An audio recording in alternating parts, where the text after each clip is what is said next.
Yo, yo, yo, what's good, YouTube? What's good? This is Stormy B, man, and I am back. Welcome to the Three Wise Men of Boxing for this Saturday, March 14th, 2020. And I want to welcome everybody that's out there listening as we are talking the great sport of boxing again. My brothers, Kurt Sugar and Scrapbook Boxing, where we're talking boxing. There's levels to this. And as we introduce the brothers, I want to say, come on in, brothers. How you doing this morning? Hey, what's going on, Scrapbook Boxing, Stormy B, man? What's going on, chat, man? Good morning, everybody. Good morning on chat. Good morning, Curtis and Stormy. Great show today. A pleasure to see you guys today. Yes, sir. Yes, sir. And as we talk about there's boxing, there's levels to this. You know, that's actually something that can stand for the entire sport across a myriad of ways. So as we talk this subject today, let's leave no stone unturned as far as what that could mean for the sport. A lot of times when you talk about levels, you know, it's going from point A to point B, and maybe then from point B to point C, and so forth and so on. But also, we can talk about the levels of opposition. We can talk about the levels of circumstances that can take place within a fight. So it's kind of an open book there. And we will get into some things this morning. So I want to go ahead and throw the mic over to Scrapbook Boxing and let you lead us off this morning as we discuss there's levels to this. Well, sure, absolutely. There's many levels in the sport of boxing, or any sport, but particularly boxing, because you have full control over your decisions that you make along the way. And if you have the right trainers, the right surroundings, the right circumstances, then you'll be able to achieve that. To give just a quick example of what we're going to be talking about today, Diego Corrales and Jose Luis Castillo. I had the privilege of being in the second row of that fight. And it was in round 10. It was about 2 minutes and 29 seconds, if I remember correctly, when Castillo had caught Corrales with a left hook. Now, Corrales was dropped. He went down, and instinctively, he spit out his mouthpiece. When you do things like that, there's different reasons why you're trying to do that. By time, you're trying to give a false narrative that you felt as though you were hit in a certain way where, you know, the fight doctor may come in, or whatever the case is.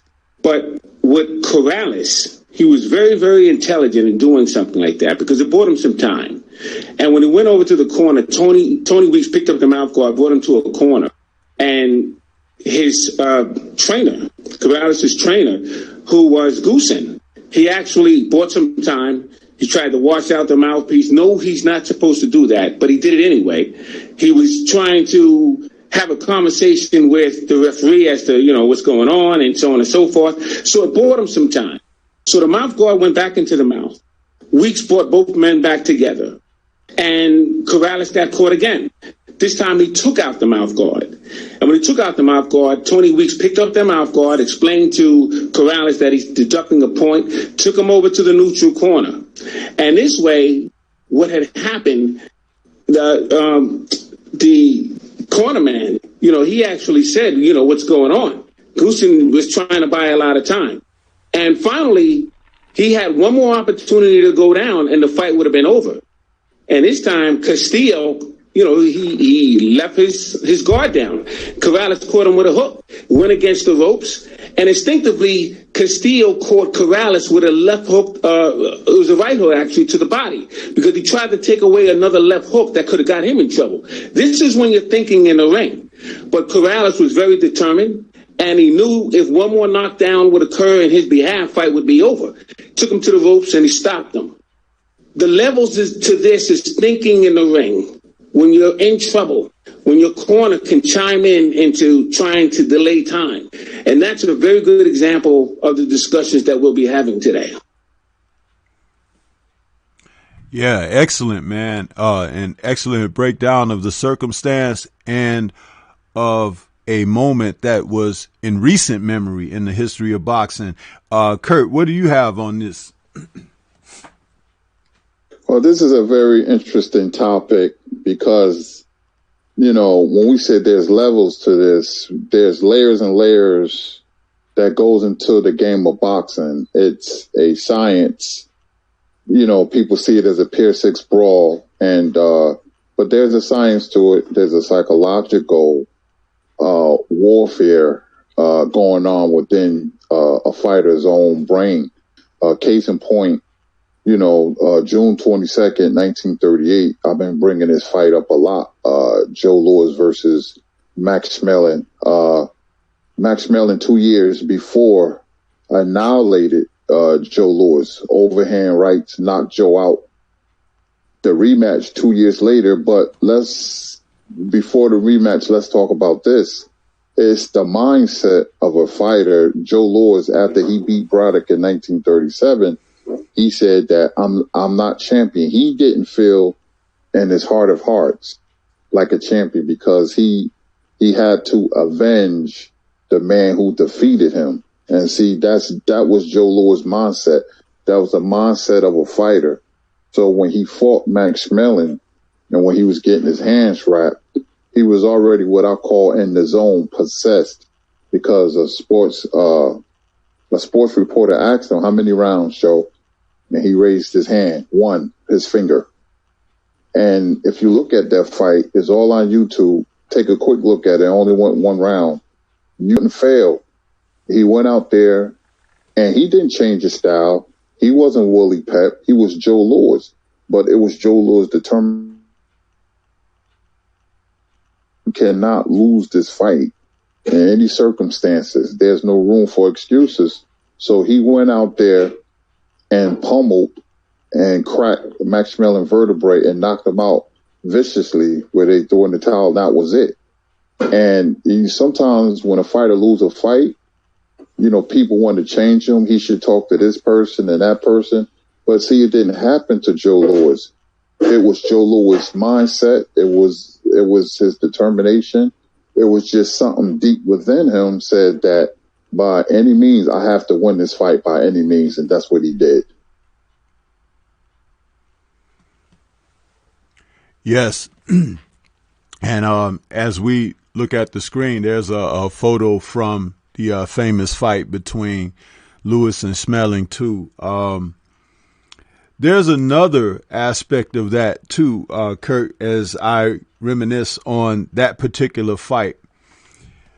When you talk about there being levels to this, Schmeling entered the first fight against Louis very confident, okay? And he had told the world that he saw something. This may have been the first time that phrase associated with boxing. I see something. You know what I mean? Because Schmeling had made that order of the day. He said, I'm going to defeat him. I see something. You watch and see. And it turned out to be exactly so. And what it was a small technical flaw in Louis's offensive attack, where Louis had an early habit of jabbing with his left and dropping the jab. And Schmeling saw that and thought he could take advantage of that and utilize his right hand as a counter when Louis would get in and jab.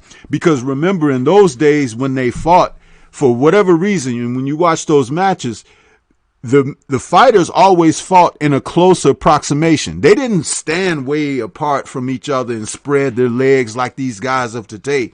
They could stand in closer and block shots, parry them, slip, and use their shoulders to make shots roll off and things like that, because they were more technically refined. And so when Louis would jab and drop the left,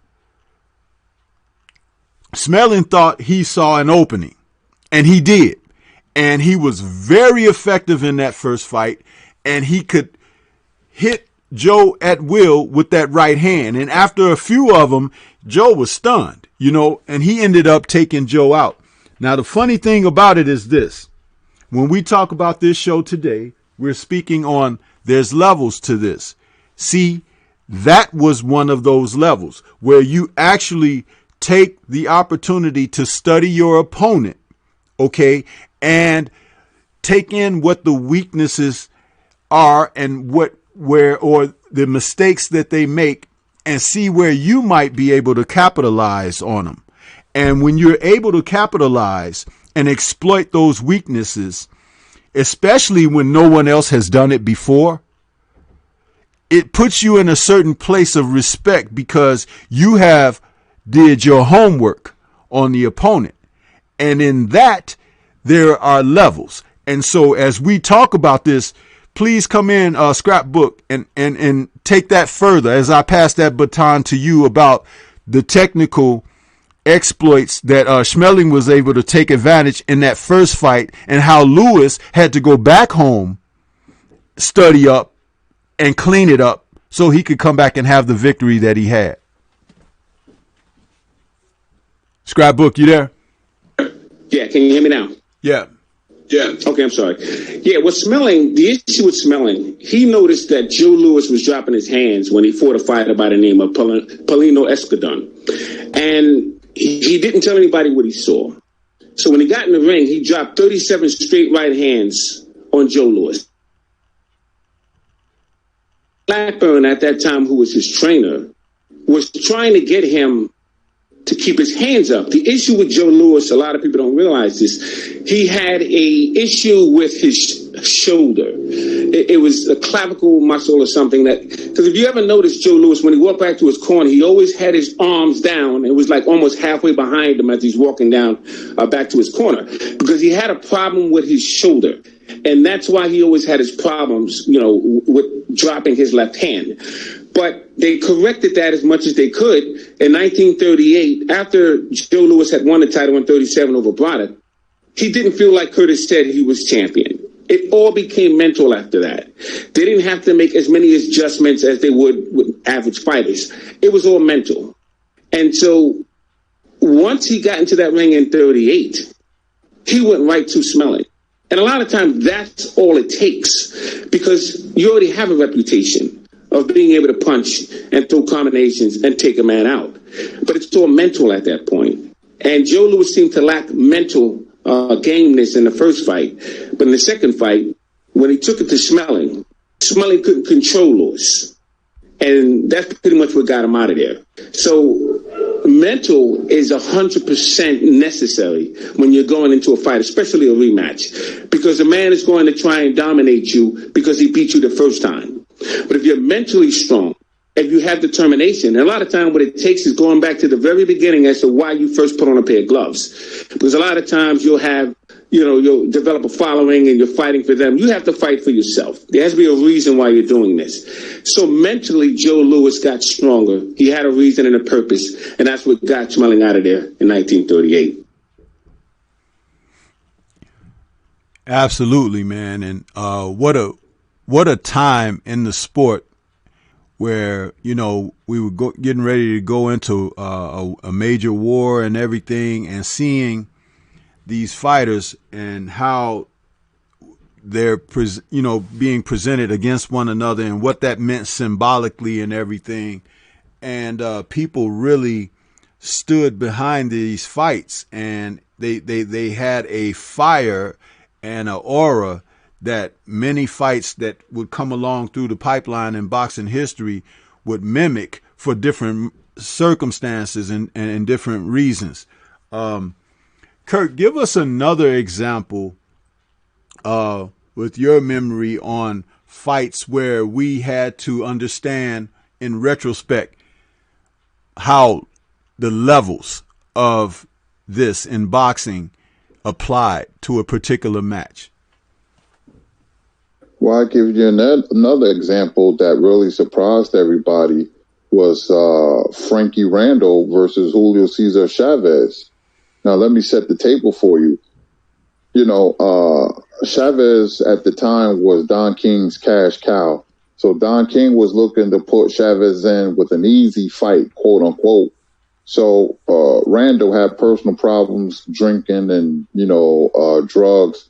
He was, in drug rehab at the time. So Don King said to himself, this would be a perfect match, a showcase match for one Julio Cesar Chavez. So Frankie Randall got the call, but unbeknownst to the world and Don King, Frankie Randall was able to pull himself together mentally and physically, going into the gym, getting himself ready for the fight. And, what he saw was, Chavez didn't have an answer for his straight right counter straight right hand down the pipe. And that punch was landing all night on Chavez. If you look at the look on Chavez's face, he was really surprised by the skill set, because Frankie Randall was a very good fighter. Frankie Randall and Floyd used to work out together. A lot of people don't know that Frankie Randall took care of Floyd, used to take Floyd shopping for clothes and CDs and boom boxes and all that. They was like really, really close. And a lot of people don't really know that. But Frankie Randall had a very underrated ring IQ, and it came to fruition when he fought Chavez.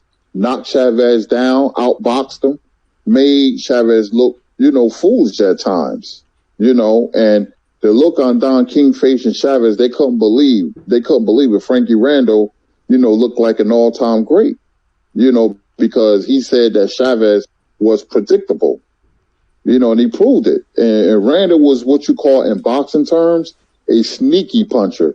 He hit his punches beautifully. You didn't see the right hand coming, and I'm watching it from the TV, so I can imagine you being in a ring with him. His style, he just matched up well, with Chavez. And they fought a second time, but that's another story because it was politics. He was on the verge of beating Chavez again, where they stopped the fight and inexplicably gave Chavez the fight on the scorecards. But the first fight, Frankie Randall showed the world that he raised his game to the point he beat an all-time great and gave Chavez, his officially his first loss. So I would like to, say kudos goes to Frankie Randall by getting himself together, not only physically, but mentally, and going in there and beating the great Julio Cesar Chavez Sr. Yeah, what an amazing fight. I remember watching that fight live and how Randall was boxing Chavez, who was, I guess you could consider at that time, he was the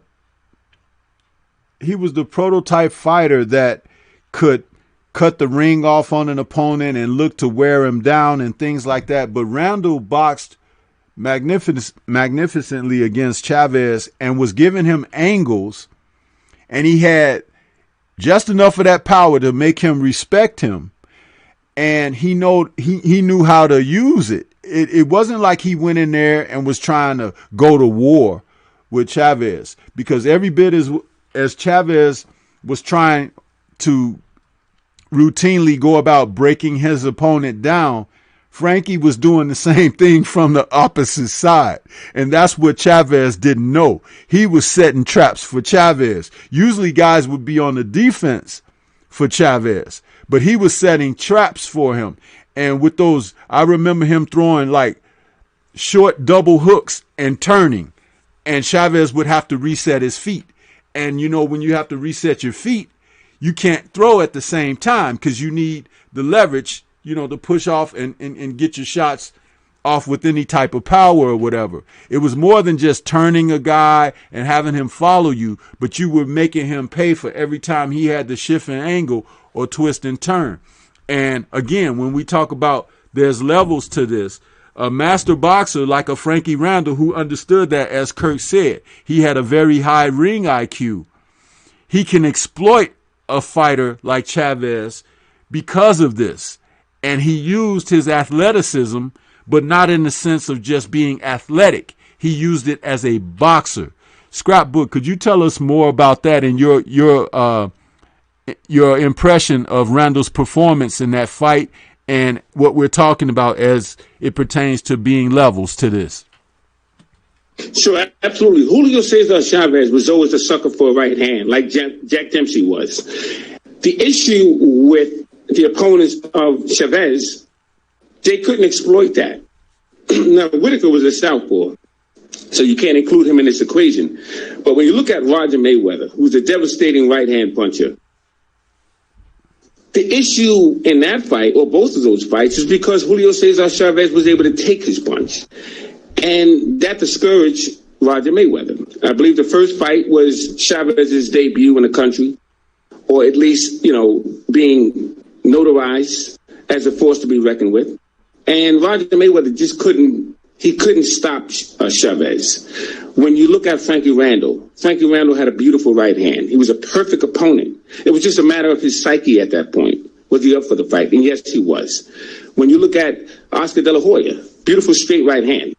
So that was the issue with Chavez. So raising your game, being able to take advantage of opportunities, that's next level boxing. And that's the problem. It could be a default to the fighter who's actually fighting a person like that, because Chavez couldn't raise his game. He couldn't go to the next level when he fought a fighter who had his number. And so you look at it from both aspects. Frankie Randall did great, and Chavez couldn't get past. He couldn't surpass his problems with the straight right hand. So his level was limited when it got to that point of the game. Yes, sir. Yes, sir.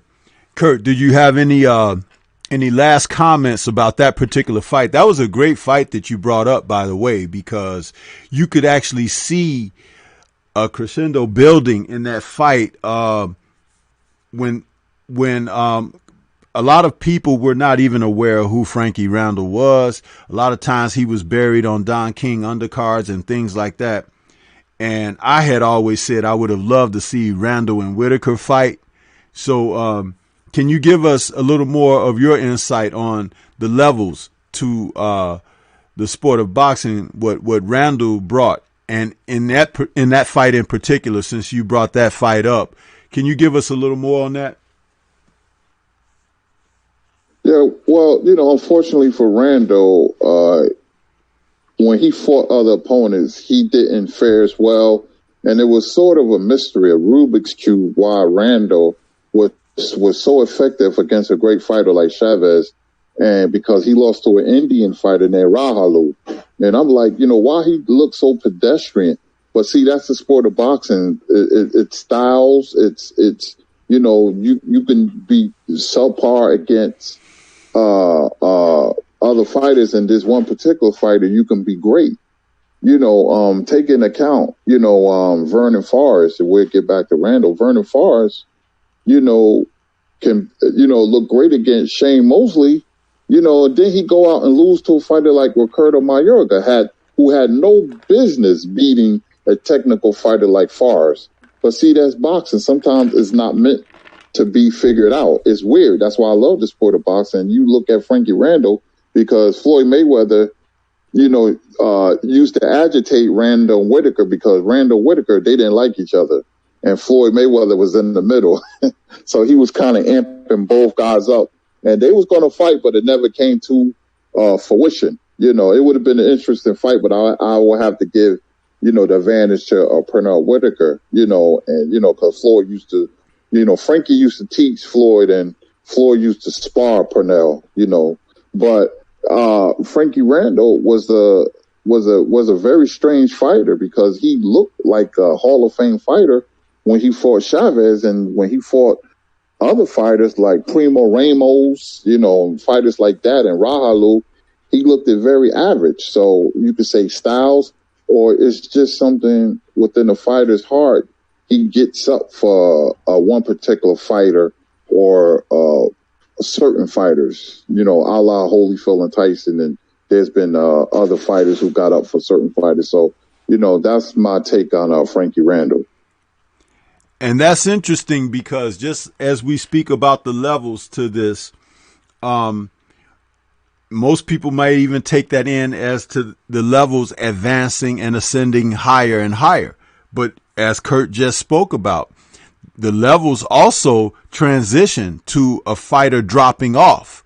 A lot of times it could be, particularly as it applies to who they're facing, and then sometimes it could be after confidence has been taken away with a loss or something like that. So, Kurt, can you give us an example of the levels dropping off in a fighter?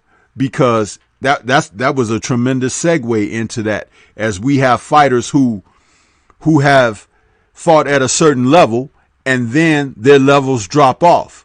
It seems like you mentioned Vernon Forrest. Can we roll with that one as an example?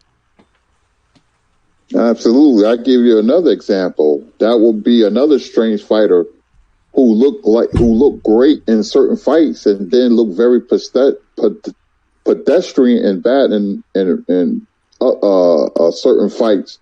That would be one James Buster Douglas. Now, I'm going to set the table on James Buster Douglas. He fought Tony Tucker for the IBF Heavyweight Championship, and he was ahead where Tony Tucker threw a combination, and he just quit. I couldn't believe he did that. He just quit. You know, he went back to the corner with his head down, and the fight against Tyson was no fluke, ladies and gentlemen.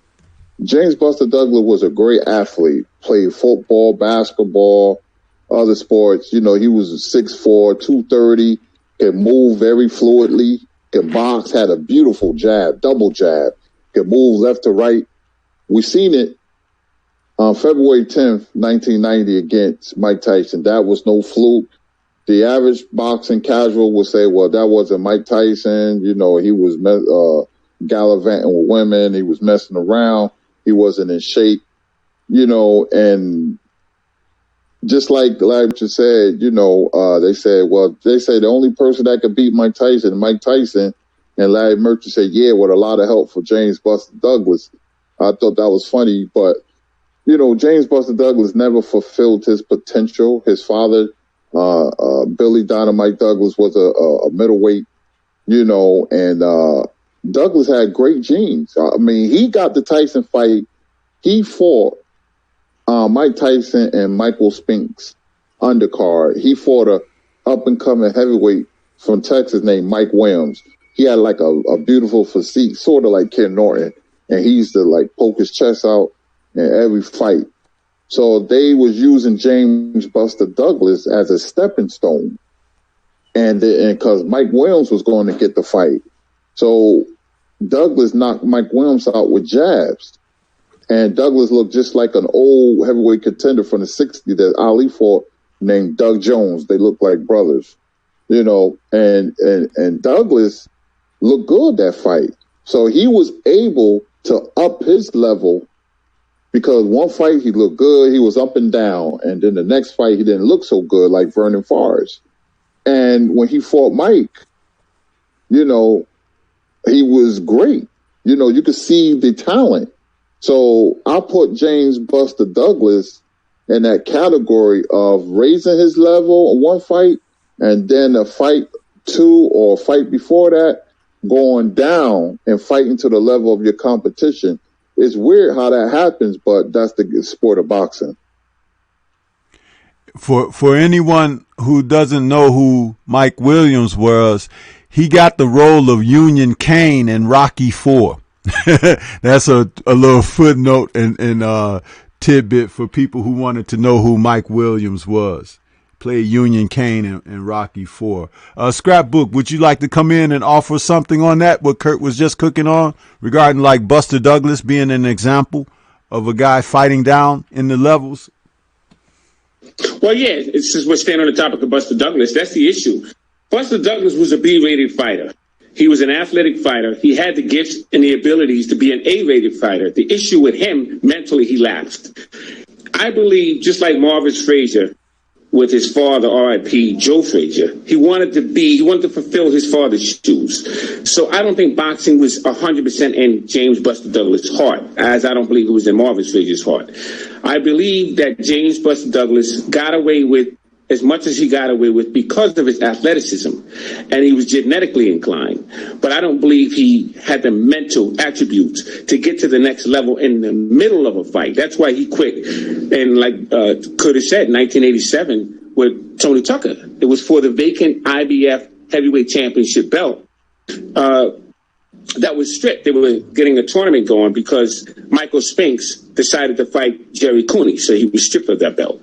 But you have to have, and I always say this, the 4 dimensions: leadership, principle, work ethics, and self-esteem, and you have to tie it up with spirituality.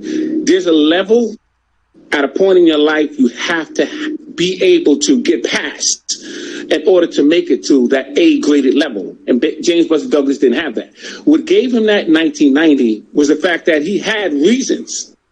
He had reasons, excuse me, other than himself, when his mother passing and his wife suffering from a terrible illness. So he didn't care anymore. It didn't matter to him anymore. And he brought his A game, and he was able to get Mike Tyson out of there. Now, speaking of Mike Tyson didn't have an A-level mentality. He couldn't make it to the next level in the middle of a fight. He got away with it because of his ability, his gifts, his, the intimidation factor. But he was very gifted. But when it came to getting himself out of a problem, he couldn't do it. Didn't have the character. So his A-level mentality suffered because of that, and James Buster Douglas's A-level ability suffered because he just didn't have the determination or drive. Didn't really have it in him to be a fighter. So that's the difference between those two.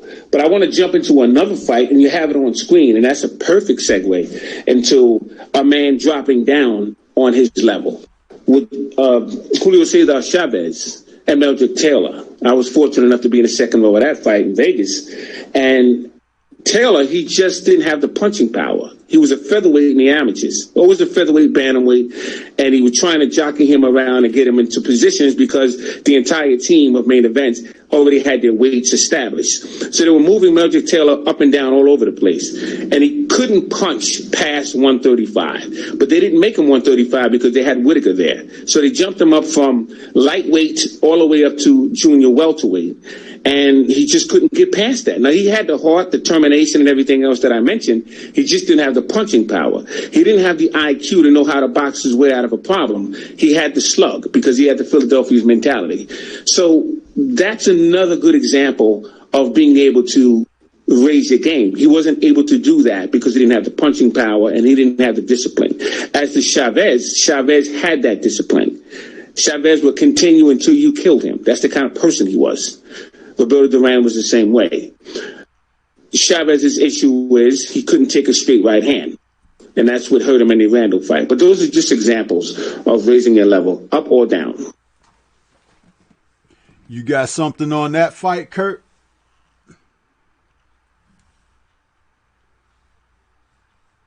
Well, I was going to segue into, since we're talking about the levels, there's layers of even levels to the game. It's weird how one hand washes the other.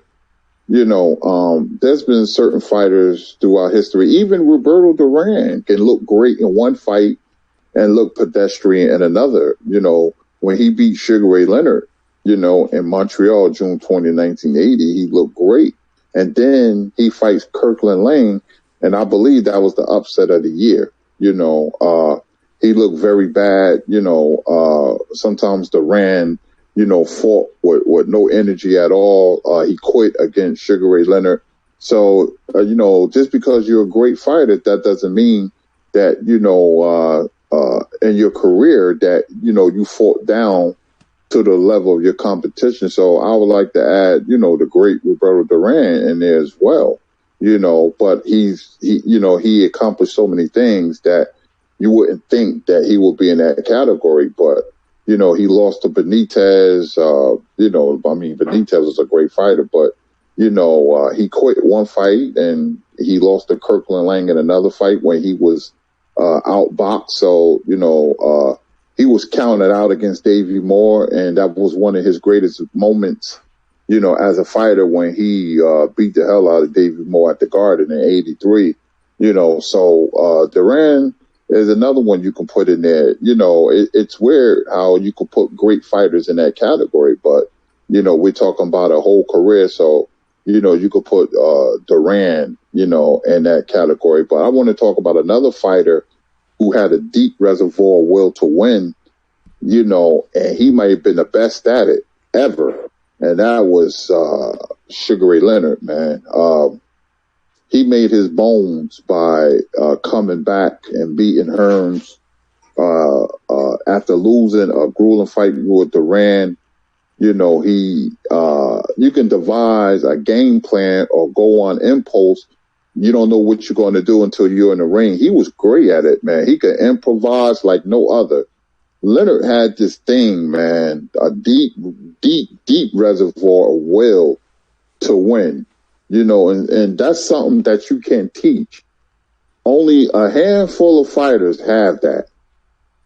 Ali had it, Robinson had it, Mayweather had it, Whitaker had it. It's only certain fighters that can always find a way to win. They can tell you, I'm not the fastest, I'm not the strongest, but I don't know how I'm going to do it. I'm going to find a way to win. He was 32-0 with 30 knockouts as a welterweight. He was just annihilating everybody. And the sentiment was that Ray better be careful, he was going to get knocked out. And if you look at that fight, Hearns was a tough guy to beat because he had 3 levels to his game. He had a reach, he had speed, and then you had to get past the power. Back looking at the lights. Ask Duran, ask Cuevas, ask a lot of people. So Ray was circling the ring, trying to get the range. He was doing a lot of feigning, and Ray raised this level because behind on points, he had to do something to upset the apple cart. So he became the aggressor in the second half of the fight, and Hearns became the boxer. And he had to go out and knock Hearns out because he was way behind on the scorecards. And that's what he did. And that night, Ray Leonard became special in the annals of boxing history. My favorite fight of all time.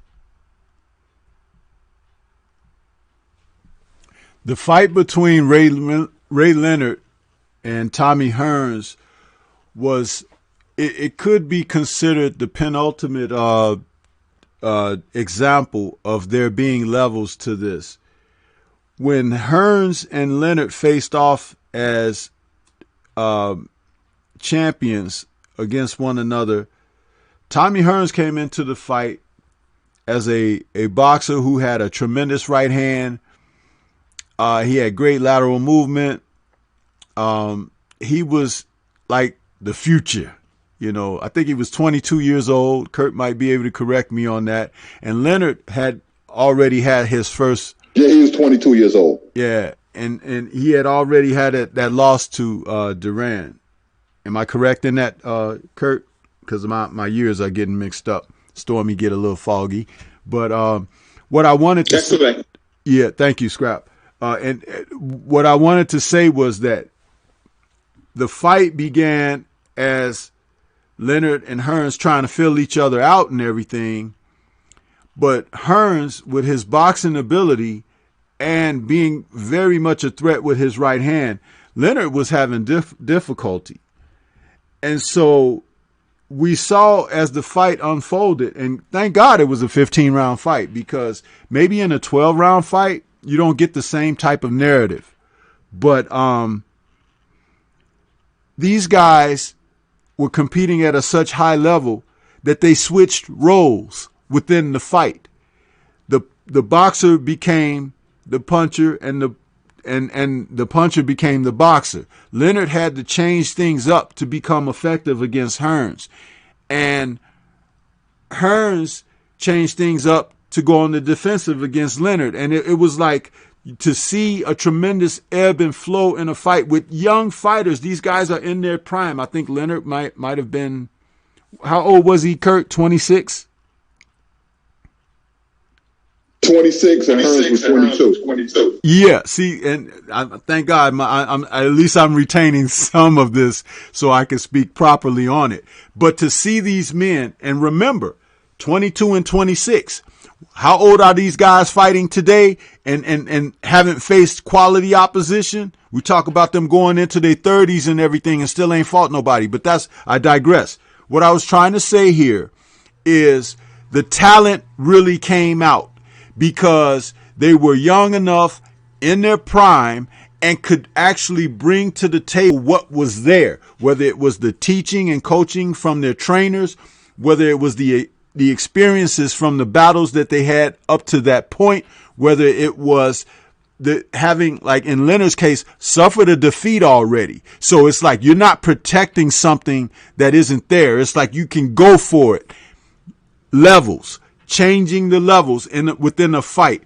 It was a magnificent example of this. Scrapbook, can you give us some more on that? Speaking of Ray Leonard, there's two parts of that conversation with him. Number one, Ray Leonard always felt as though he had to be on.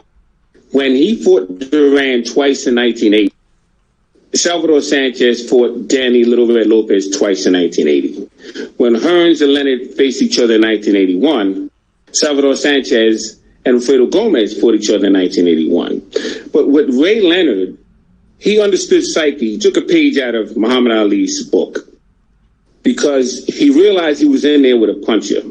And Emmanuel Stewart was worried out. He was trying to get Hearns to box that fight, take Leonard into deep waters. The thing is, Hearns himself never been in deep waters. So Leonard realized, I got to get this man to punch with me. Because Stormy, you always say this all the time. You're 100% correct. The best time to hit a man is when he's throwing a punch at you. So what Leonard wanted to do was he wanted to get Hearns upset. So at the end of a round, he started to clown Hearns. And Hearns, just jabbed him in the head. He knew he had him then. Hearns was going to try and knock him out. And that's what Leonard wanted. And Leonard wanted to extend Hearns past the 6 rounds, but at the same time, he wanted Hearns to exhaust himself. He wanted him to throw all his power punches. He knew he could elude them, but he was trying to time him to catch him in a punch. And he did that. And that's what happened where the tide had changed. And that's the experience of a fighter. That's raising your game level.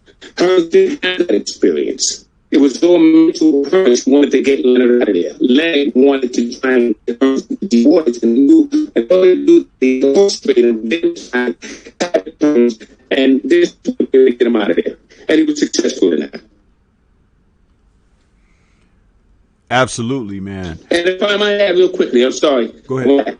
Go ahead. Part of the raising the bar is also and Angelo Dundee told Leonard, you're blowing it, son. You're blowing it. And the same thing we talked about a fight earlier with Castillo and Corrales. And Gusick told him, you better get inside of him now. Sometimes you need that. So that was part of it also. I just want to throw that in there. Yeah, before moving on to any other fighters or fight that we can talk about that, Kurt, did you have anything else you wanted to add to that? Because I know you and I have had in-depth conversations on this fight in particular and how amazing it was to see before your eyes the fighters change their roles, in the drama of the fight. And two-part question, if you got anything else to offer on that, or just to answer this one, believing that because it was a 15-round fight, that's why we got what we really got out of it. And that's one of the things that may be sorely missing from the fights of today, because when you go to that 15 rounds, man, it's like it really, and we've said this for generations, separates the men from the boys.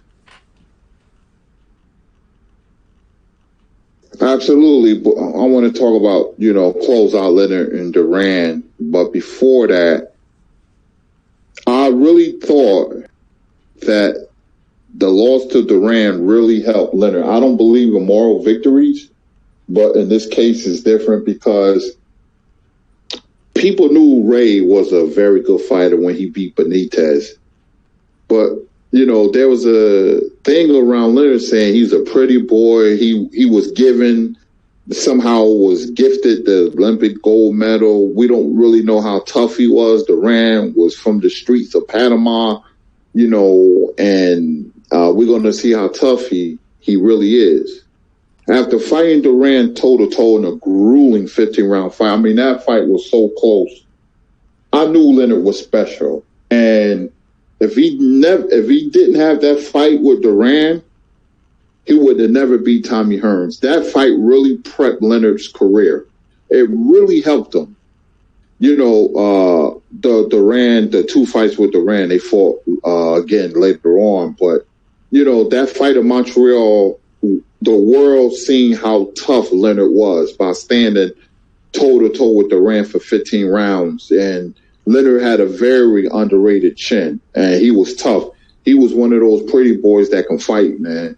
And that fight when he fought Hearns, it really prepped him, and you have to have mental toughness to beat a fighter like Tommy Hearns, man, who was knocking out everybody, who can box, and a lot of people don't know Emanuel Stewart used to train Sugar Ray Leonard, and he always told Tommy Hearns that you're going to fight him one day.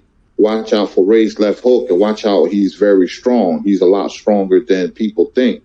And Emanuel was right. So, I just wanted to speak on that, and I want to segue into another guy who raised this level happened in what you call the Rumble in the Jungle, where the sentiment was going to be Muhammad Ali was going to get knocked cold and brutally beaten by a machine named George Foreman, who was annihilating the people that gave Ali problems and beat Ali, which was Joe Frazier and Ken Norton. And Ali, had no chance. That's what the naysayers were saying. They was afraid for Ali. The hell with winning. They was hoping that he wasn't going to get knocked out. And what Ali said was, if his parachute don't open, he ain't going to get me. And, Ali had to come up with something. He couldn't move like he did in the 60s. George Foreman was a monster.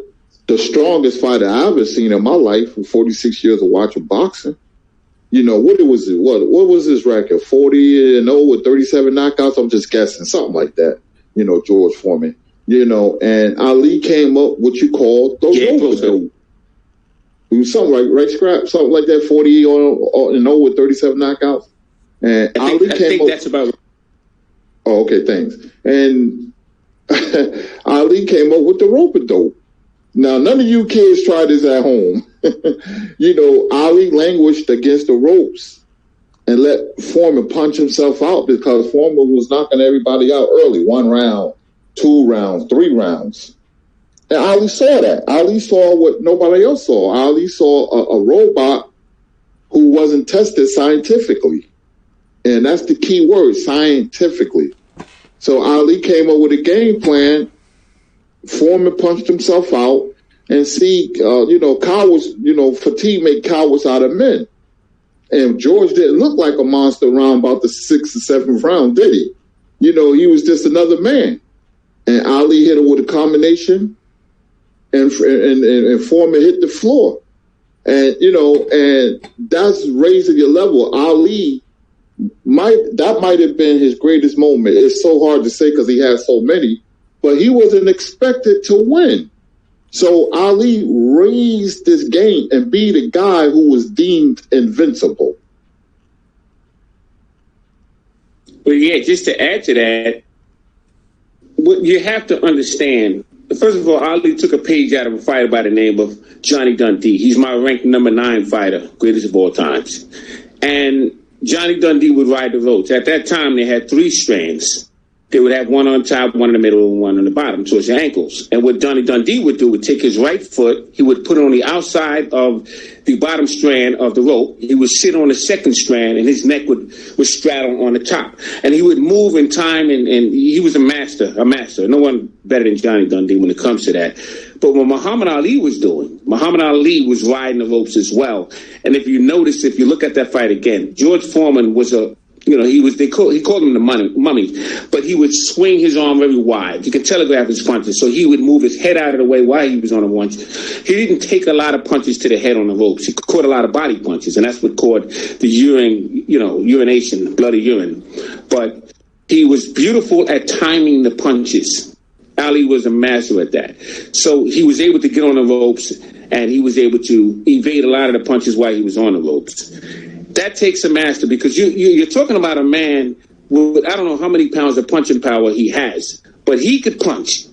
And to think under pressure that way against a man who can take you out, possibly put you in a hospital for about 3 weeks, and continue to do that round after round, that's raising your level to A status. And that's why Ali is best of all times in many people's minds, because he had the ability to do that under pressure.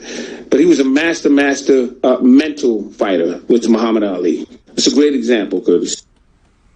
I'd like to add, in that fight in particular, that again, when we talk about there being levels to this, Ali had remarked after Foreman defeated Ken Norton, he got up on the ring post and spoke to the reporter right there live as the fight had just ended. He said, this man depends on getting his opponent out of there in 3 rounds. He was like, but if a man is in shape, can box, stick him, move, okay, he can take him into the deep waters and drown him. Basically, that's what Ali was saying about George Foreman and the style that Foreman had. But also what he didn't mention was courage, another asset and intangible that provides levels to the sport of boxing and can take a fighter to a higher point.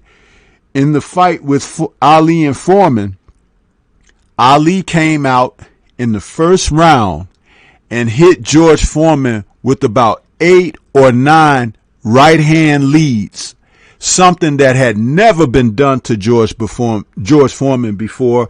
And the funny thing about it was the principle of throwing right hand leads is in professional boxing, particularly in the times when they were fighting, not so much today because the teaching quality isn't as high. But back then, when you're hitting a professional fighter with lead right hands cleanly, it's almost like an insult to their teaching, because you're telling them that they are amateurish, that they are not professional, that they don't know what they're doing, and that you're going to kill them. And that's what Ali came in with. He saw that. He hit Foreman with so many straight lead right hands in that first round. He was trying to knock him out. So Foreman did have a chin. But what he did was he made Foreman enraged after that, and they sent Foreman after him to really get him, and he realized the conditions of the ring made it where he wasn't going to be able to dance and stick and move like he would normally do with a fighter. So he made an adjustment. Again, being levels to this.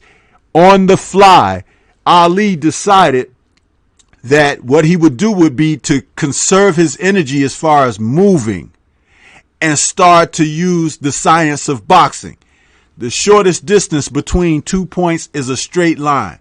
He changed his game plan and made Foreman walk into his shots, okay, which was even different because in the first round, he attacked him with lead right hands.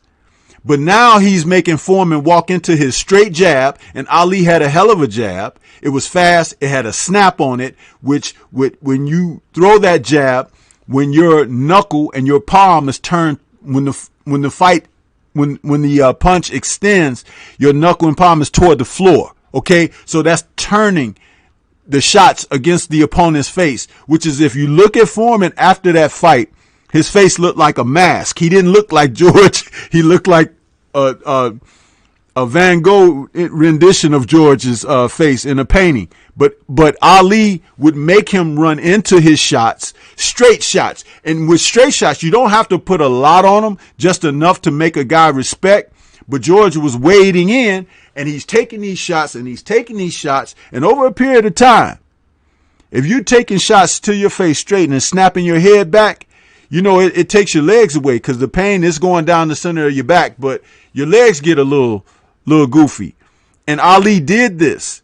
He cover up when George is attacking and shoot those shots and then tie him up, put his hand behind his neck and pull his head down. Another adjustment in the fight that people didn't realize about Ali. Ali was a lot physically stronger than people realized. And because he wasn't a sculpted Adonis like a Ken Norton or a big bruising strong guy like Joe Frazier or George Foreman, Ali was very strong.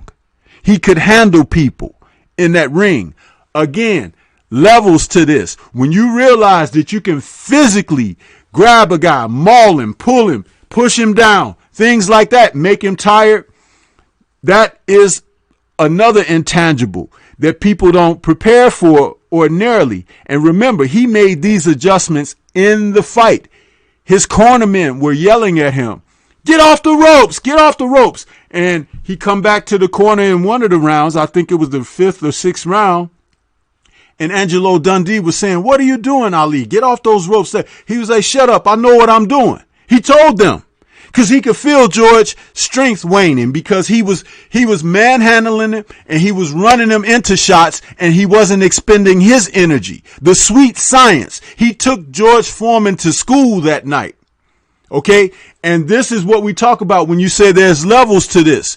When you're able to adapt, you see that you have a problem in front of you. There might even be something that goes against you and you say, oh, I can't do that like I normally do. Like I said, he wasn't going to be able to be mobile like he normally would be and everything. He made adjustments on the fly and he ascended to another level because the other people had no idea of this. Brothers, do you have anything to say on what I just offered or that, or you want to move forward? Scrapbook. I mean, just to touch on the ending part of what you were talking about, you're 100% right. It's all mental. It's all mental at that point. They took him to school because George Foreman has never been in a position like that before. He always had his way. And he didn't have a plan B. And we see this over and over again. You have to have it. Most of your plan Bs come naturally. It's gifted because you have to have the 4 dimensions that I mentioned to you. I'm going to repeat it one more time. You have to have spirituality, leadership principles, and worth ethics. And it has to be tied around spirituality. And that will get you through tough times. And this is what Muhammad Ali had. George Foreman didn't have it. You see, George Foreman, Zaire, Africa, despised George Foreman. He came over there with the same dogs that they were watching on television that was attacking the people. Didn't help him. And he was a bully. Didn't help him. George Foreman realized in his second career he had to change that attitude. But that's how you handle a bully. You use his weight against him because he doesn't know how to control his own weight. And I mean that psychologically as well. So Muhammad Ali was able to raise his game because of the ability he had to psychologically outdo his opponent. He knew he could defeat George Foreman. He knew he could defeat Sonny Liston. He knew that because he understood the psyche of a man. And that's what made him, well, at least that's what part made him a great fighter. The other part was, of course, his physical gifts. But Muhammad Ali was a special fighter. Absolutely. Kurt, did you have anything to add on that? Yeah, I just want to say about Ali that, you know, we as boxing fans, we love punchers and we get caught up in punching power. And that's great. It's great theater to watch, a man being sprawled out, you know. But you have to remember that boxing is called the sweet science for a reason. It has a lot of subtleties and things that you may not see. And when I fought, my coach used to say, you know, Robert Johnson, that was my boxing coach in the 80s in Paterson, New Jersey. He used to say that the toughest fighter is the smartest fighter. And when you look at boxing, fighters, one of my favorite heavyweights, Gene Tunney, never lost as a heavyweight. Was 63-1, some say 65-1. He beat Jack Dempsey, who was deemed invincible. He beat him with his mind. And Stormy, you said something that Max Mellon famously said, I see something. When Joe was training in Pompton Lakes, New Jersey, that was his where he used to train at. He would drop his hand, but yeah, and you said that Max Mellon saw something. And Gene Tunney, the same with Jack Dempsey.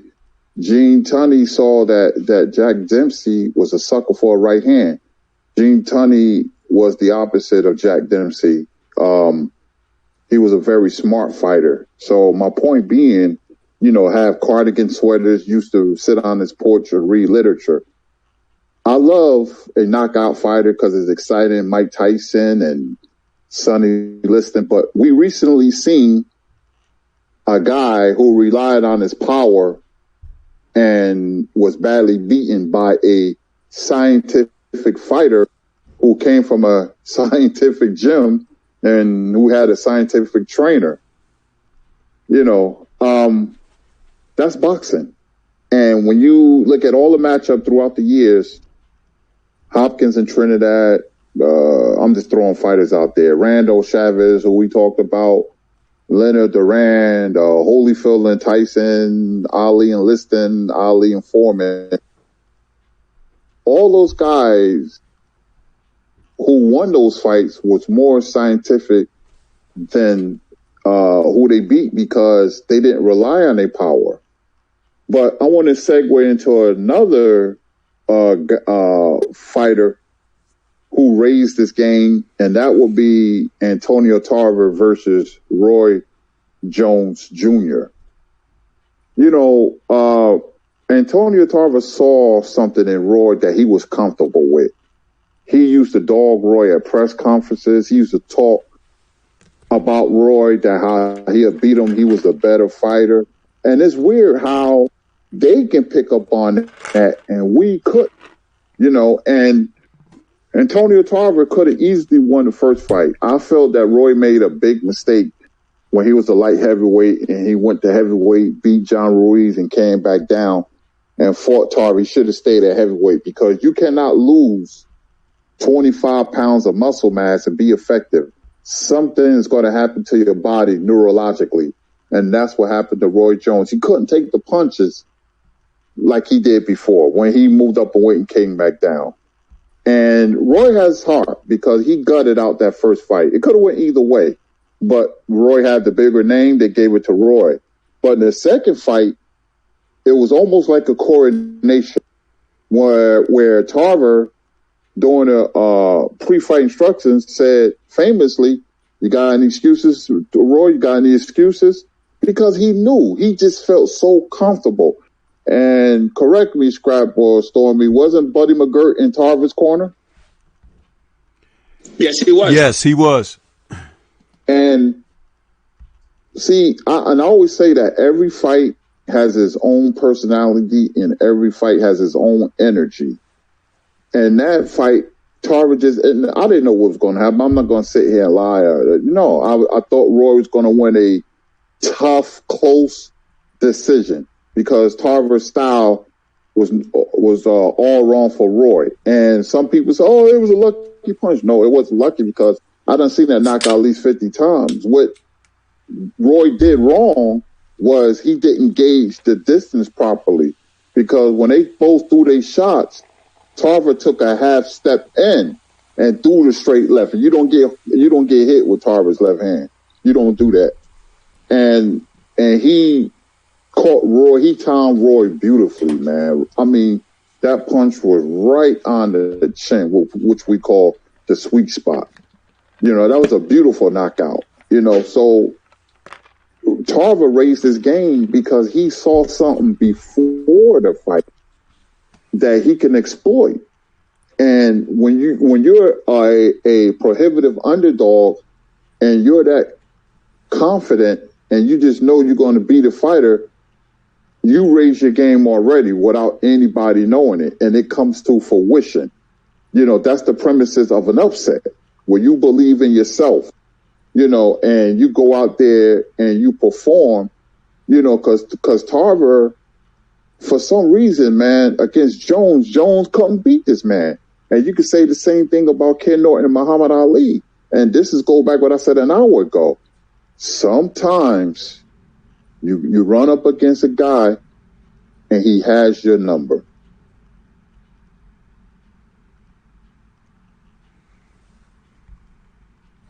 That's for certain. That's man. for certain. That's for certain. There's another fight with Roy Jones that helped him pretty much break out.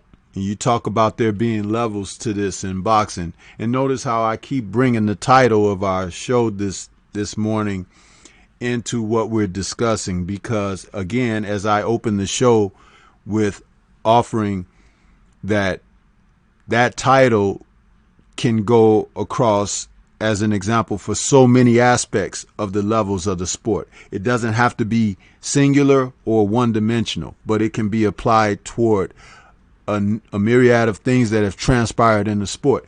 We go back to Roy Jones when he faced James Toney. Now, James Toney, as a middleweight and then a super middleweight, was one of the best fighters pound for pound in the sport. But James had bad habits. James would blow up in between fights. He was very undisciplined with his diet, a lot like some other fighters in history. We had guys like Roberto Duran, who was the poster child of that. And but it didn't take away from the fact that James Toney, when he would get in shape and be ready for a championship fight, that he brought skills, old school quality skills, to a fight. He would break fighters down, okay? And he could use his defensive assets to set guys up and set traps and things like that. Now, Roy Jones understood all of the things that Toney brought to a fight and would make him a dangerous opponent. But he used Toney's greatest weakness against him, and that was his lack of discipline of being in proper condition at certain times. So when he elected to fight James Toney, he made certain that he caught him in between those times where Toney wasn't disciplined, would have to lose a lot of weight to make the fight. By fight date, Jones could train as hard as he want. Toney would be trying to lose as much weight as he could. And it worked for him. And he made Toney look amateurish as they fought, as Toney was fighting from behind the entire fight. He was sluggish. He was slow. Couldn't get off. Jones was sharp. He used angles. He used combinations. And he frustrated Toney. And he made Toney realize that there are levels to this, regardless of how much championship success you may have had. But when somebody is on, you have to be on to compete. And Toney has to live with that the rest of his life. He always wanted a rematch with Roy Jones, and Roy wouldn't give it to him. But can you brothers enlighten us your memories about that and how you saw Jones applying his levels to that particular fight? Scrapbook, would you like to kick that off? Sure, absolutely. James Toney, once again, he's an old school fighter. He had an old school trainer by the name of Bill Miller. And with James Toney, the only issue with James Toney was he was a head fighter. Old school, people would know what I'm talking about. That's an old-fashioned terminology in the gym. When you say a person's a head fighter, you can get into his head. He's all mental, is what James Toney was. And Roy Jones, what he did was he psyched James Toney into a ploy, because when he started doing a chicken dance, that's what James Toney tried to do when he got caught and he was basically stopped. He lost the fight because Jones got into his head. He didn't stick to a specific game plan. He allowed Roy Jones to dictate the pace of the fight and the momentum of the fight. And that's the problem he had. But James Toney was an outstanding fighter. He just couldn't get past the head game, as we always call it. And that's pretty much what happened in that Roy Jones fight. Roy Jones basically got into his head.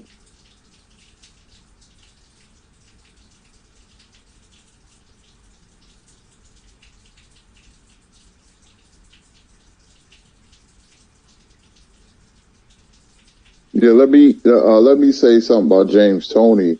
You know, fighters like James Toney, Roberto Duran, and Ricky Hatton, they could have performed better, but they blew up like balloons in between fights. You know, and James Toney is great. You know, he was a great fighter, but sometimes he fought to the level of his competition. I remember that he got a gift decision against Dave Tiberi.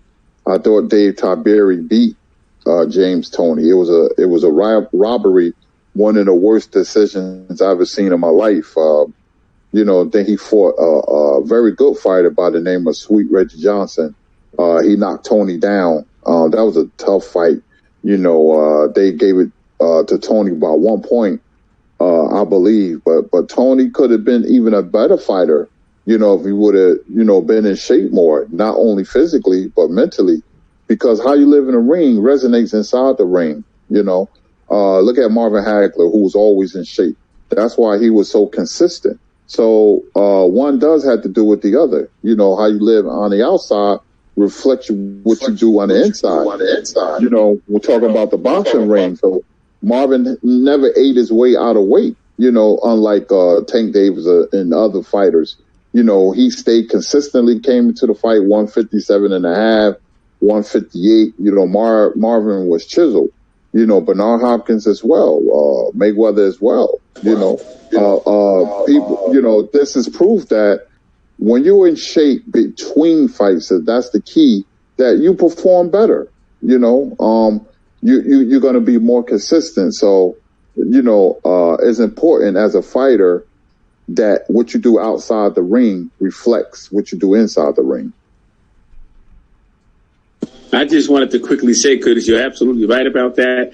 But when you have a mother who owns a bakery shop, it doesn't help. And that was unfortunate for James Toney. And I think that's part of the problem he had. I forgot about that. I forgot his mom had a bakery. Yeah, we know where he spent his days when he wasn't fighting. I want to take a quick moment to acknowledge a couple of donations to the channel. We had one from my live stream from last night, Iceberg Nerd. Salute to Iceberg Nerd for his PayPal donation from last night. I didn't see it until the end of the show and wanted to let him know. I know he's in the chat here today. Thank you for that PayPal donation. And then Mahari Nation Sports Podcast had a Streamlab donation today. I want to say thank you for that, bro. Appreciate you. Scrapbook, take us to another example of levels to this in boxing, and bring it from the aspect of like what we're cooking on so far. It could be a present day fight, a fight from a few years back, or even a fight that's a golden oldie. So let us know something. Well, Marvin Hagler and Thomas Hearns, I think, is a very good example, because Marvin Hagler was cut and he got hit with a devastating right hand with Thomas Hearns. Now, a decision could have been made right there on the spot by Marvin Hagler, because Marvin Hagler, you know, he's seen his best days at that point in time in his career. But Marvin Hagler decided this was war. You know, there is no excuses. And when you get a fighter like that, when you find a moment like that, these kind of things are going to happen. And they make excuses for Thomas Hearns' legs being massaged. That's not what happened. See, I was at the fight. I was in the 8th row of that fight. And it was the low blows that really did Thomas Hearns in. But they thrown by Marvin Hagler, I should add. But the thing is, Marvin Hagler had somewhat of another level when it came to boxing. That's why he's so underrated, and I don't understand why. But he had a different level, a different gear. It showed in the Mugabe fight in 1986. I was at that fight, and I saw something in Marvin Hagler that I didn't see in many fighters in the past. He had a certain pride and and passion of practice about him. And when you get in front of a man like that, if you're not prepared, you're going to go. So Marvin Hagler and Thomas Hearns is a very good example. It started out in the first round, they were both swinging away. Second round, same thing. But the second round changed the tide of the fight. As I explained earlier, Hearns was being hit with low blows, and he couldn't get past that. He still wanted to fight, obviously, but it hampered him. And he couldn't get to the next level in a position. Let me break down what I'm saying in a different way. You have to be able to deal with every situation in that ring to be an A-level fighter. That's why it's overrated, the word A-level fighter. There's only a few of them, as Curtis had mentioned earlier. In the history of boxing, you have to be able to endure everything. Everything that you would endure in your everyday life. A piece of hair in your eye. Imagine with gloves on. Imagine sweat getting in your eye when man is throwing punches at you. Imagine biting down in your gums and your cheek and your tongue from an uppercut. These are just examples in the middle of a heated battle. And in order for you to be an A-level fighter, you have to be able to get past that. And Hearns couldn't get past some of those. He had the desire, he had the heart, he had the determination. But he just couldn't get past those levels. That's why he is where he is in boxing history. And I have him as an outstanding fighter, great fighter, one of the greatest of all times.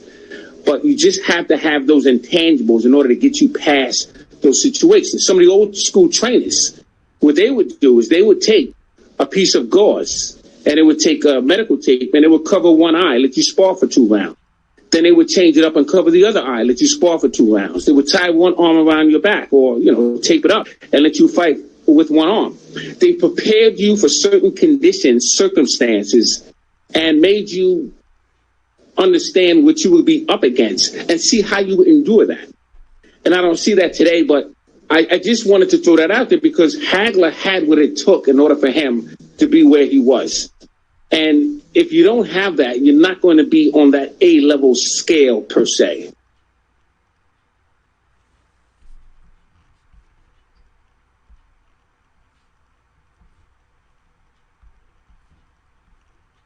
I'm sorry, I'm turning it over.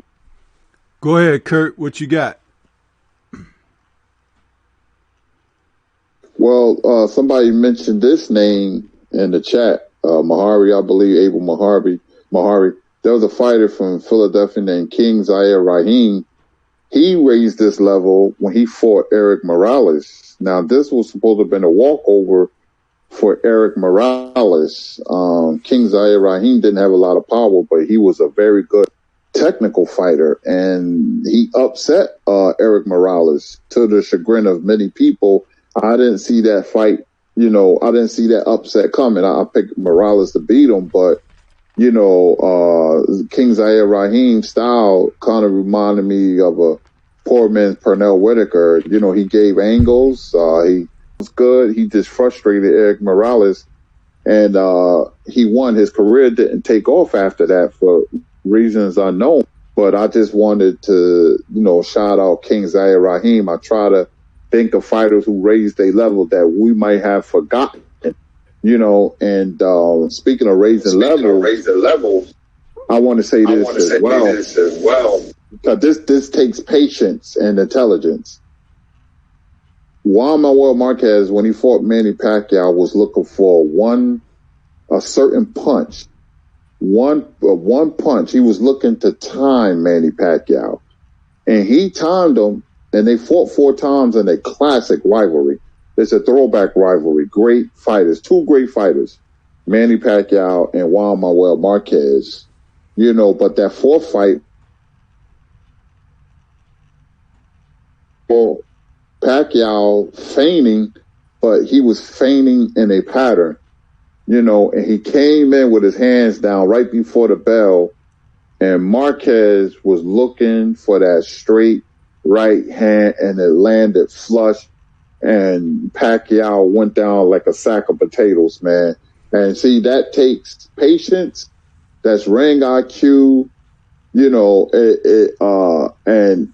to me, he raised this level because he was under attack. But Juan Manuel Marquez, who I feel is underrated, man. A lot of people talk about him because I always felt he was a better fighter than Manny Pacquiao. So I just want to bring that fight. That's a great fight to watch. Because I told my friends, I said, that's the punch he was looking for. Now, he could have gotten discouraged or whatever because he was hurt multiple times in that fight too. But his mind was clear to the point where he was like, I'm gonna keep waiting. If we fight a fifth time, this is the punch that's gonna get me the knockout. And he knew it, and he planted his feet, and boom, right hand down the middle of the neck to knock Pacquiao, to smithereens, man. So I just wanted to shout out Juan Manuel Marquez, because when you wait for a particular punch and you fight the same guy multiple times, you're familiar with him, that's kudos to you. So credit to Marquez.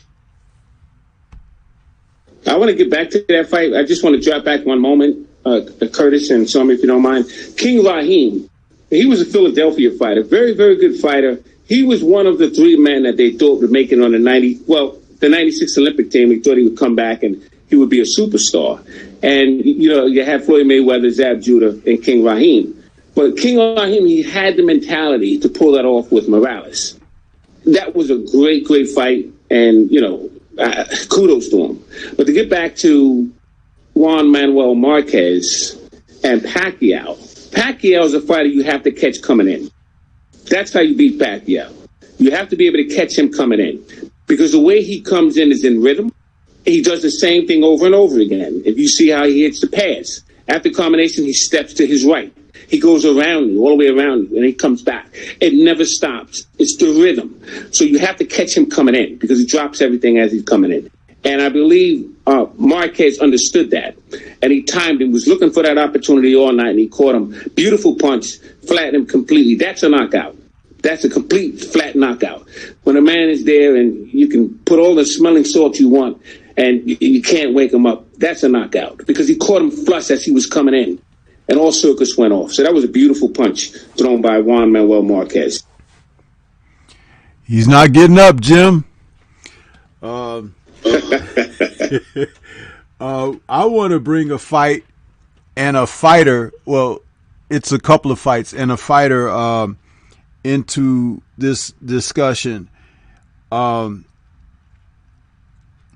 Antonio Barrera, who had been fighting early in his career like a smaller version of Chavez. He was going through his opponents with an aggression, the stellar left hook to the body, the typical style that Chavez had put on display for a number of years preceding him, until he ran into two fighters, Kennedy McKinney and Junior Jones. And those two fighters taught Barrera something about the sport of boxing. That you're not just going to go in and steamroll everyone you face. And you better learn how to protect yourself because there are people who can take your head off.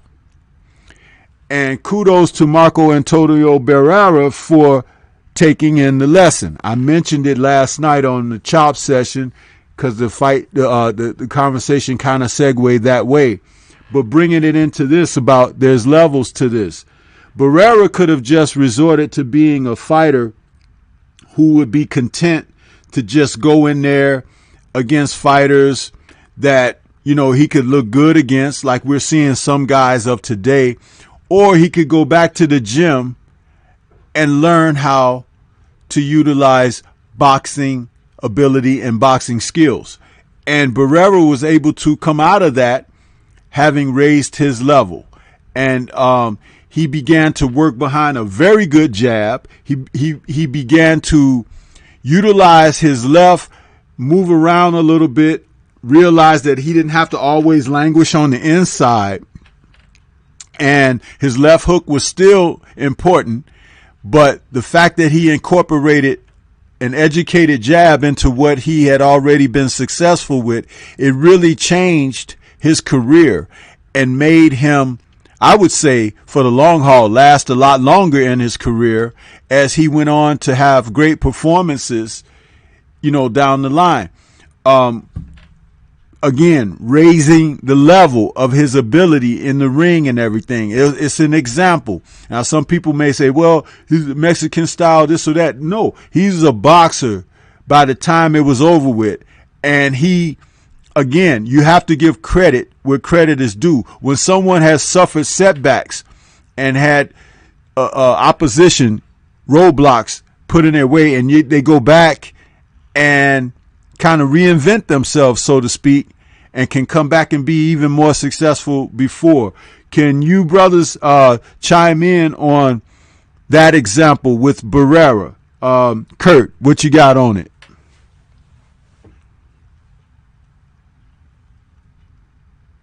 Barrera was a very, very good fighter. He showed me he raised his level when he fought Prince Nassim Hamed. He gave him a boxing lesson because he went in there to box. He didn't went in there to slug. That was, to me, his defining moment. He had the rivalry with Morales. He lost to Pacquiao, and he lost to Junior Jones, which kind of surprised me because I didn't see that fight knock him out. But Barrera can box, man. He took advantage of Hamed's mistakes, and he changed Hamed's career for the worse because Hamed never recovered from that fight. It was almost a shell shock kind of, this don't supposed to happen to me. And Barrera bullied him, outboxed him, made him look like an amateur. Barrera he slugged too much. He should have boxed more because, he had the IQ and, he had the genetics. Sometimes I understand though. Sometimes you meet a guy that, your trainer could tell you to box and you guys just have to go to war. It's a natural, something that's in the air that you have to fight this guy. Sort of like Mickey Ward and Notorious Gaddy. They can fight 100 times and they will box probably 30. We go, the war is on. So I understand that, with Barrera Morales, but Barrera was a very, very good fighter. Just look at the fights with Kennedy McKinney, Jones, Hamed, Pacquiao, and Morales, he raised his level to me against Hamed. Even though he suffered some losses, that was his most defining moment. Scrapbook, what you have on it, bro? Yeah, absolutely. Antonio Marco Barrera. That was the first fight for After Dark on HBO, and I believe they had something to prove. That was some fight of the year. But when Barrera faced Morales, I was at all three of those fights. And that was another thing he felt he had to prove because you had two Mexican rivalries there. But with the Hamed fight, now Manuel Stewart didn't want that fight. He knew that Barrera was going to beat his man, Prince Nassim Hamed. He knew it because he knew what Hamed was vulnerable to. And he saw Barrera, there were some changes made. He wasn't the same guy that he saw before. It was a different Barrera. He started boxing more as Canelo started boxing more after his fight with Mayweather. He started boxing a little bit more, and there were certain things he was doing in there he knew Hamed couldn't handle. And that's why you saw that happen in that Hamed fight. But Barrera was a very underrated boxer, and he could slug. He could punch. He had a lot of heart. And I have a lot of respect for Barrera. But he was a very underrated fighter. Very good fighter was Barrera. Yeah, shout out to Retro Boxing and Documentaries. He's saying he's still mad about the Kevin Kelly fight. We forgot to mention that one, that Barrera and Kevin Kelly. They produced a very good fight between the two of them. So, Kurt, what do you have on, let's see, you say a fighter like you, since Retro is out there in the chat, Blood Boxing, what do you have on the heavyweight division in the early 80s where we saw on one side of the division, we had Larry Holmes, who was originally the WBC champion, and then later on he jumped to the IBF, but being the man at the top of the division, and on the other side of the sport, we saw him, looking across other fighters who changed the titles like you change your shirt or your underwear or something, and the level of quality that he brought as a champion, and some of these other guys who kind of like passed the belts around on that other side. What do you have to offer on that, and the levels of how much higher caliber fighter Larry Holmes was as opposed to those men at that time who were constantly changing the titles? Well, Larry Holmes was champion from 78 to 85. Larry Holmes was one of the greatest heavyweights that ever lived. Top 5, top 3. Personally, I might rank him at number 2 because he would give Ali problems even in Ali's prime. That's how great of a fighter Holmes was because of his style, the jabs and the right hand. He had heart. He could box, great timing. Larry had it all, man.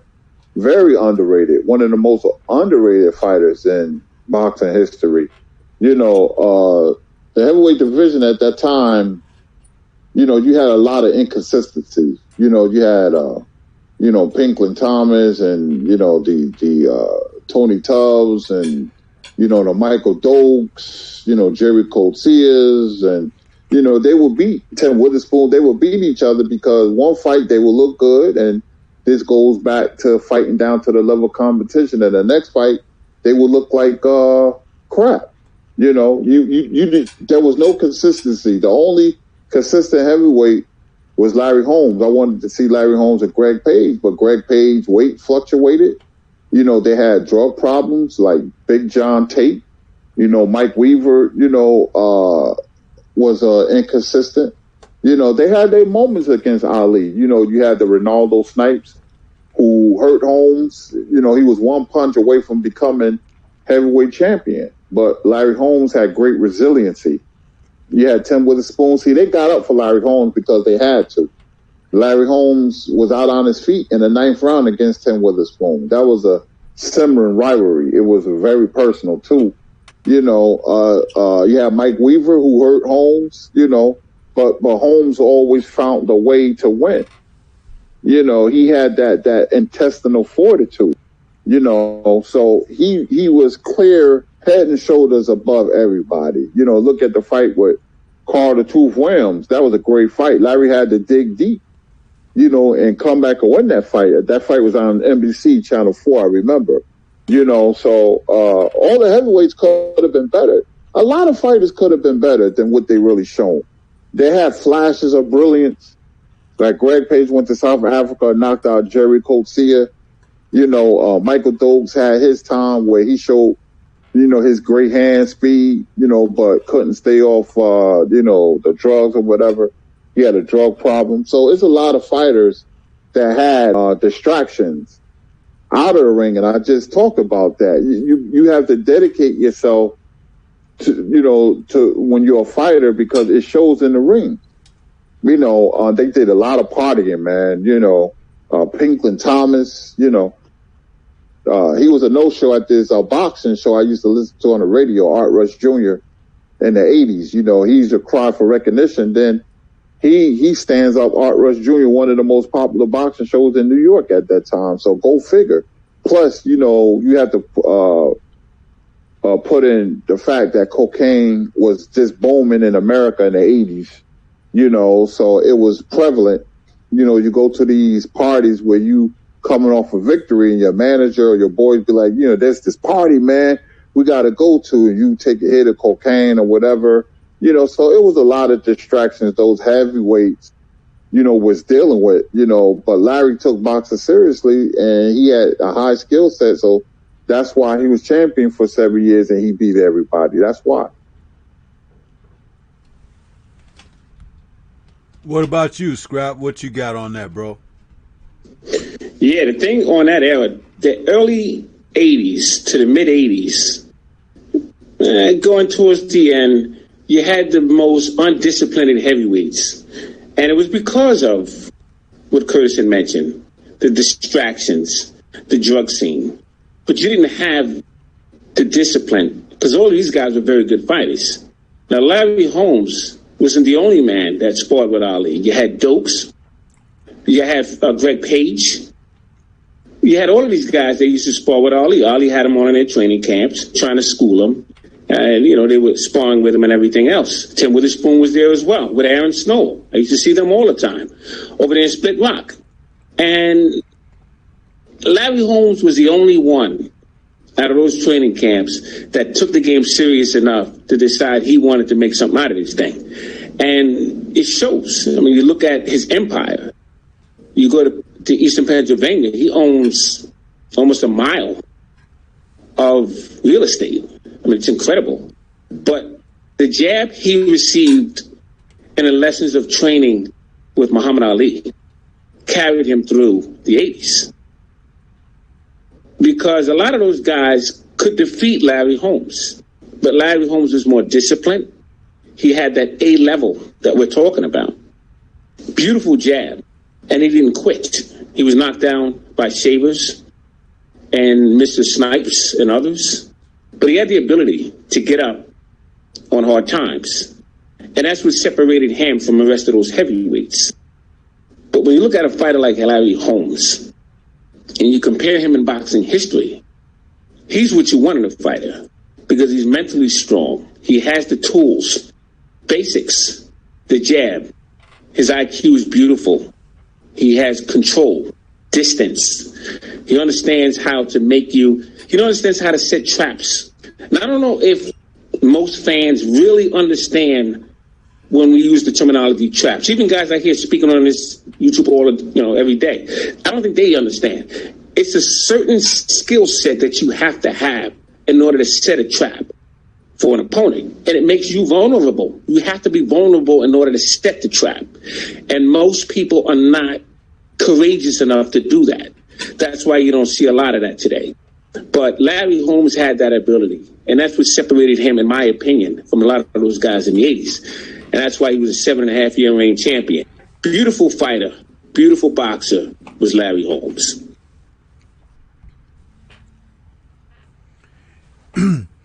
Yeah, I believe that the levels that he brought were on the levels of intangibles coupled with character. And I think that's why some of those guys did not measure or equate to where he was. Because Larry Holmes, for, his damned to be all personality, he had a conviction deep inside. It's along the lines of like what Hagler had during that era, and maybe even guys like Ray Leonard, because these guys, they came from low quality of life, as they were coming along, and they didn't want to be poor anymore. But it wasn't about just changing about being poor. It's like having something to fight for. And even if you did acquire a better economic means, it's the pride to defend that and to stand on that and to say, this is why. Larry Holmes seemed to exemplify that during that era, because some of those other guys got sidetracked with drugs and stuff like that. And I saw Retro in the comments. He said Pinklin Thomas versus Larry Holmes, Stormy. That would have been excellent. But the thing about it is, it's about his convictions, but also his strive to be not just be content and complacent. Like I made it as the heavyweight champion. I want to go out here and beat guys and establish a legacy and things like that. And again, that's adding to the levels of the sport, because remember, you could feed your cat, and he'll be full and everything. But when that mouse runs across the floor, he'll just look at it and be like, no, it's a mouse. But if you kind of cut back on the meals and that cat, he's kind of a little bit hungry or whatever, when he see that mouse run across that floor, he after him. You know what I mean? He's going at him because he's got that hunger and that desire. He's not a fat cat. He hasn't rested on his laurels, so to speak. And Larry was that type of fighter. And it made a difference, because sometimes guys get content. They can buy their mom a house. They could ride around and suddenly afford the car they've always wanted in their life. They could pick up women. That's the level to where they have a desire. And, they don't see beyond that. It's like, okay, those things will be there, but what about being the best? What about establishing your name in boxing lore, whatever? It's like some guys don't see that far down the road. They really don't. So what do you brothers have to say about that in boxing in general? It doesn't have to know that and how it parlays into what we're looking in boxing today. Kurt, can you say something on that?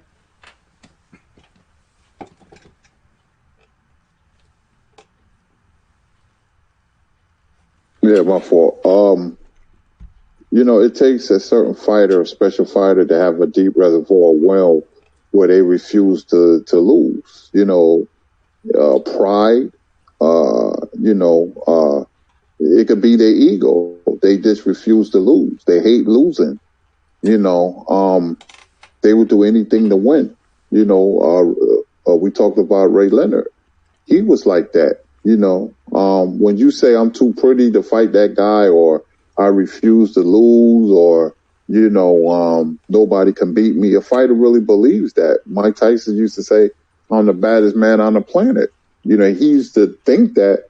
It didn't happen, didn't work out for him, but he thought it. And see, that's the first step. You have to think it. Sugar Ray Robinson hated to lose. It's reality. And they say when you fight good fighters, you eventually lose. It's not that. It's just the mindset. You're supposed to say, I'm the greatest. I never lost. And an undefeated record does mean a lot. It's just like college football.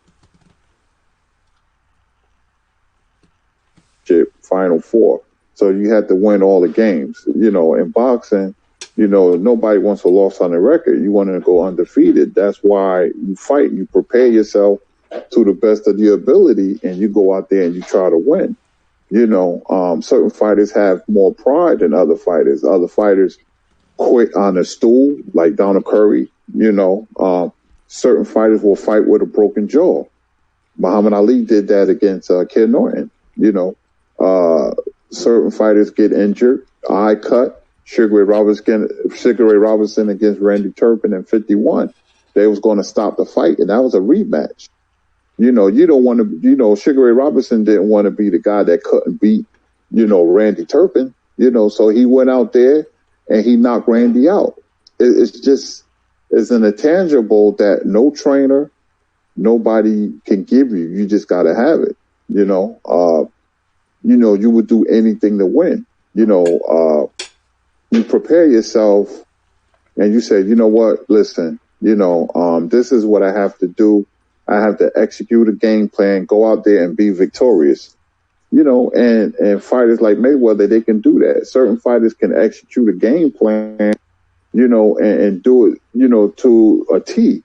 Muhammad Ali against Foreman, who we spoke about, came up with something. He probably figured that's the best chance for him to win. When you can sit down, study your opponent, and even your own trainer don't know what you're going to do. And, you could just, come up with a game plan. And like I said before, the smartest fighter, the toughest fighter is the smartest fighter. boxing is 70% mental. And I always thought that, and I gave you cases and points where the smartest fighter are the best fighters.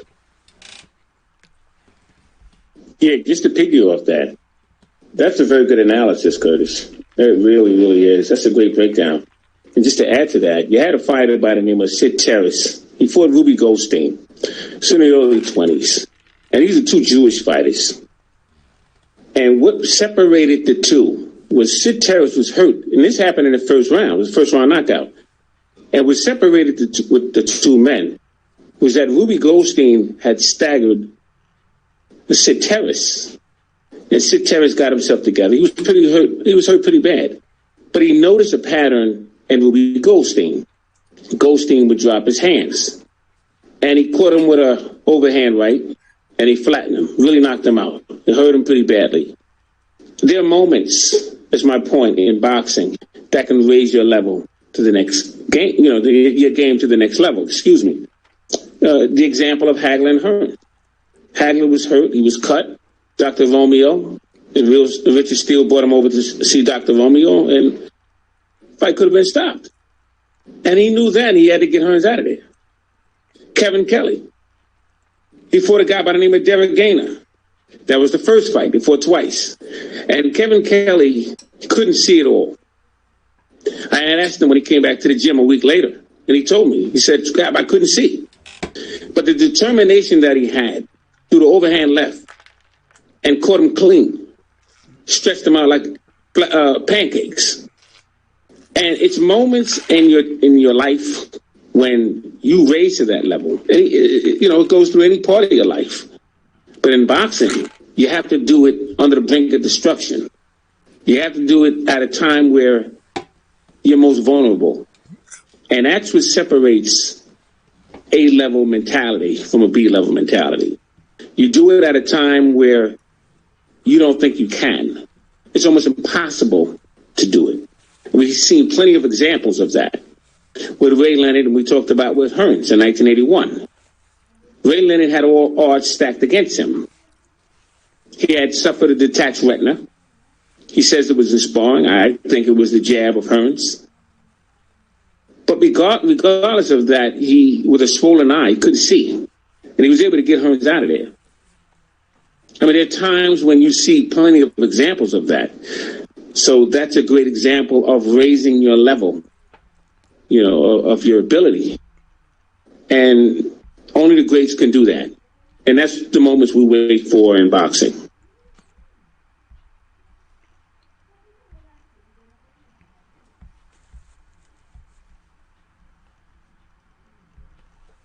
Yeah, I'm just taking a moment to reflect on everything that's being said here. It has really been a tremendous conversation here, man. And the thing about it is, this is the type of conversation that you could sit down and have, especially when you have taken in as much of the stories in the history of boxing, and find your way back to present day. And it's not to pick apart anything that's happening in present day, but to kind of give a understanding of where you are and how it could be better, how you can raise the level, the quality of the sport at where we stand presently. As we get ready to close the hour out, can you brothers give your final thoughts on what we've had to discuss today, as far as there being levels to this in the sport of boxing?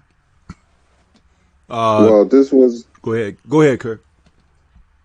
This was a great conversation, man. We pride ourselves as hardcore boxing fans or historians, whatever you want to call us. We're just here to talk about the history of boxing, come up with subjects that we can all relate to and talk about. It's an honor to do a show with Stormy B, man, and Scrapbook Boxing, man. Two guys who know the sport of boxing, who can break down, fighters and fights. the chat, because without you guys, we wouldn't have a show. So we thank, we thank you for taking time out your busy schedule and, spending a couple of hours. And so we can, talk to everybody in the chat. I'm grateful that we have a platform. There's no boxing. So this is take time out of your schedule. And since we don't have fights today, the Kirkland fight is canceled, the Stevenson fight is canceled. Go look at some old fights. If the 20s and 30s and 40s is not, your taste, then look at the 70s and 80s and remember their fighters, how great they were, because, you feel a certain way when you see these guys perform, and you forget how great they were, and, all the fights on YouTube, the documentaries, it's great that we can go on YouTube and plug in any fight and see, so I just want to say, I look forward to, bringing you more great content on the Sweet Science. Yeah, I just want to end off by stating, I mentioned this on our opening show, first show we had when we came back to this platform. The best fan is an honest fan. And if you really want to appreciate the game for what it is, you have to be honest in what you're watching. You have to call it for what it is. And you'll be able to have more enjoyment when you're watching boxing. It'll make you a better student of the game. And you have to call a spade a spade. If you see something that's lacking in a fighter that you like, or if you see something that's unfair about what took place, you have to call it for what it is. I just want to say thank you, Stormy and Curtis Anderson, but we never really get to do this. And I just want to quickly thank a couple of members of the chat. Just a few seconds. Trick Nolte, he needs to be saluted for the contributions that he always gives to the fighters in the past. Mojave Nation, the Underrated Darkness, salute to him. Miss Boxing, Retro Boxing and Documentaries. It's a pleasure working with him. So many people that I want to thank. Eric Jenkins and Crush the Legend. And if I forget anybody, please forgive me. But Stormy, you can take it from there. We want to shout out the subscribers as well as the members of the chat as well. Definitely. Yes, sir. Yes, sir. This has been really a wonderful discussion here. Scrap, can you mute? And as Kurt said and suggested, since we have a hiccup in our sports world right now, where we won't be able to enjoy what was on the horizon for us, this is a great time of reflection and to go and seek out their fights out here. They're on YouTube, they're on the internet, that you can go and revisit some of this wonderful history of the sport that we have. And I'll tell you something, I've said this so many times before. When you have a chance to go back and look at, just punch in some guys that you've heard their names, but you've never really decided to watch their fights. And you go back and you can find out that you can fall in love with the sport all over again, just based on what you didn't know. Based on what you did, not what you know, because, we walk around in life thinking we know every damn thing anyway, right? But just on what you didn't know, go explore. Because it's there and it will enlighten you. It will enrich your approach to your thoughts about the sport. It will give you greater insight and also entertain you. You understand? So it's like, that's important. It's there for us. It's like walking past a library every day and never setting foot in, and understanding that there are books with subject and content matter in there that if you would just allow yourself to sit down for a moment, you will gain so much. And we're just talking about boxing here, but that's just an example for life. You know what I mean? So as we do this and present this type of content to you, we're not doing it like we're know-it-alls or anything like that. We're doing it because it's what's driven us. It's what we have loved. It's been so endearing to our hearts. You know what I mean? And we just love talking about it. We love sharing with you. And it's something that if you allow yourself to open up to it, you'll feel exactly like we do. And you'll be calling and recalling events from the past, the present, the distant past, or whatever, and have a greater amount that you can contribute to a conversation. So with that said, that's what we want to do here. You know, the Three Wise Men of Boxing show is all about that and no more. You know what I mean? So I want to say just thank you to everybody who was out there today listening to us, contributing to the conversation by way of the chat, the hitting the like button, being here and available, as Kirk said, and taking your time out to listen to us today. So, you know, this is going to be it for us today. We're going to sign off. Hope everybody has a wonderful weekend. Be safe. Make sure you stay up on what's happening with this thing, with this virus that's going around, and keep your family, your loved ones close. And we'll catch you again for another edition of the Three Wise Men in 2 weeks. So this is Stormy B, man. I'm signing off now. And we brothers are going to say peace out to everybody out there. Have a great weekend. Peace. Peace. Be safe.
but there was a lot of intrigue in that fight.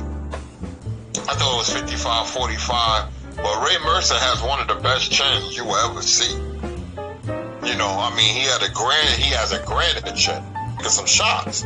I knew Ray Mercer could take a good punch, but Tommy Morrison's left hook was something that was a little bit special because, and I recognized that early on because there's just, you know, Tommy Morrison fought a lot of the guys on his way up that Mike Tyson fought, and he got a lot of the similar results that Mike Tyson got. So, you know, that Buddy Bear fight was something else. He had him do a 360. Joe Louis hit him so hard that Buddy Bear did a 360. That's a hard punch because Buddy Bear was over 6 feet. Brutal punch. Joe Louis. I mean, his brother Max Bear. Joe Louis hit him with a triple left hook. That ended for Max Bear. Max Bear could take punches. In fact, Max Bear was said to have been the greatest right-hand puncher as a heavyweight.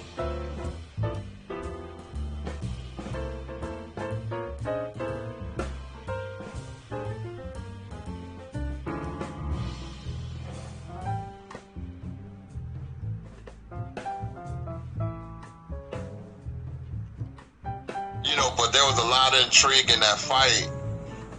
I thought it was 55-45, but Ray Mercer has one of the best chins you will ever see. You know, I mean, he has a granite chin. You know, and that fight, he was taking some shots. I knew Ray Mercer could take a good punch, but Tommy